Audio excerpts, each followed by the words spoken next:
আসসালামু আলাইকুম ওয়া রাহমাতুল্লাহি ওয়া বারাকাতুহু। ওয়ালাইকুম আসসালাম ওয়া রাহমাতুল্লাহি ওয়া বারাকাতুহু।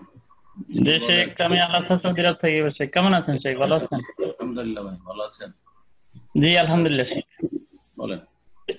শেখ আমাদের দুজন দিনী ব্যাচ ছোট দুটি প্রশ্ন। একটা হলো, আমাদের দেশে জামাতের সময় হওয়ার পরেও ইমাম ইচ্ছে করে কি কোনো মুক্তাদিরকে সুন্নত পড়ার জন্য সময় দিতে পারে কিনা। আর একটা হলো, কোনো অসুবিধা নেই, বলে দিই তাহলে উত্তরটা। ইমাম নবী সাল্লাল্লাহু আলাইহি ওয়াসাল্লাম বলেছেন, আল ইমামু দামিনুন ওয়াল মুআজ্জিনু মু'তামান। ইমাম হচ্ছে দায়িত্বশীল, জামিন জিম্মেদার দায়িত্বশীল, আর মুয়াজ্জিন হচ্ছে আমানতদার বিশ্বস্ত। তো মুয়াজ্জিনকে যখন ইঙ্গিত করবেন ইমাম যে একামত দাও, তখন একামত দেবে। আর যদি বলেন যে থামো, আমি দু একটা কথা বলবো, অথবা এই লোককে আমি সালাত পড়ার সুযোগ দেব, তাহলে তার অধিকার আছে।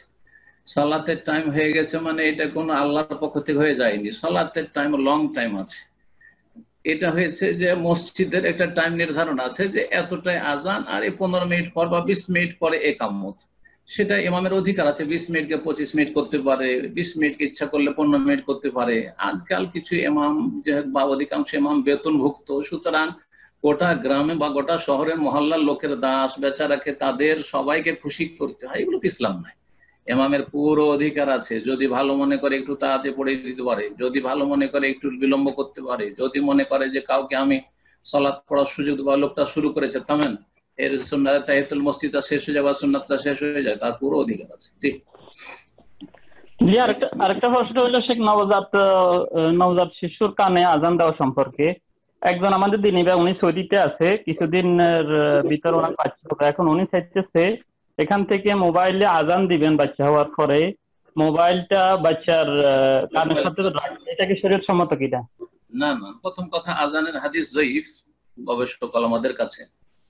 একমাত্র ইবনুল কাইয়িম রাহিমাহুল্লাহ, যিনি স্পেশাল কিতাবে লিখেছেন আহকামুত তোহফাতুল মওদুদ বি আহকামিল মওদুদ, তিনি বলছেন যে আজান দেওয়ার হাদিস হাসান। আর শেখ ইবনে বাজ রহমতুল্লাহ, সৌদি আরবের বড় মুফতি যিনি ছিলেন বিগত, তিনিও বলেছেন যে আজান দিতে পারো, আজান দিতে পারো। আর আজান সেখানে যারা আছে তারা দিবে, এখান থেকে মোবাইলে একই আজান দিতে হবে কেন? না না, এইসব কাজ করবে না। যারা ওখানে আছে যদি আজান দেয় আমি নিষেধ করি না, আর যদি আজান না দেয়, যে হাদিস অনেকে জয়ীফ বলেছেন, সুতরাং সেটাকে ধরে নিলাম জয়ীফ, তাও কোনো অসুবিধা নেই। তবে যারা আজান দিতে বলেছেন তাদের সেটাকে বেদাত বলা যাবে না, যারা বেদাত বলে বাড়াবাড়ি করবে, বেদাত বলবে তারা বাড়াবাড়ি করবে। যদি আপনার এই হাদিসের হাসান হওয়ার ওপর, আমলযোগ্য হওয়ার ওপর আস্থা থাকে তো আজান দেন, আর না হইলে আপনি আপনার কাজ করেন, আপনি আজান দিয়েন না দিয়েন না। আজান দিচ্ছে, এতে প্রথম একটা শিশু যখনই ভূমিষ্ঠ হয়েছে তখনই দুনিয়ার কোনো কথা না শুনে আল্লাহর নামগুলি শুনলো, আল্লাহু আকবার আল্লাহু আকবার এইসব কথা শুনলো, হতে পারে তার এটা হেদায়েতের কারণ হবে, শয়তান আর সুযোগ পাবেন না, হতে পারে এটা। জি, তো এখান থেকে মোবাইলে আজান দেবে না, বরং ওখানে যারা আছে কোনো এক 5 ওয়াক্ত নামাজি মানুষ, ভালো মানুষ আজান দেবে। জি।